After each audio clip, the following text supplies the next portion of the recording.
В культурно-выставочном центре «Радуга» открылась выставка фотопейзажей «Планета Земля. Водопады». Эта экспозиция уже не один год. Кстати, в Саратов ее привезли из Самары. До этого выставка побывала в других городах страны. В рамках этого проекта у нас уже в Саратове была выставка, посвященная Индии, разным храмам, разным штатам. Была выставка, посвященная Гималаям, планета Земля, Гималаи. Сейчас, кстати, она у нас повторяется в другом зале. И вот впервые мы презентуем выставку, посвященную водопадам мира.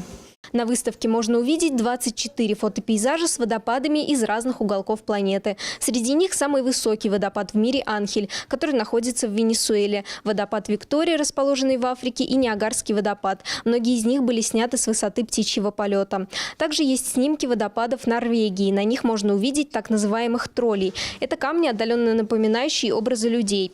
Авторами выставки являются фотографы из Самары. Чтобы собрать всю эту коллекцию, им понадобилось 16 лет съемочных работ.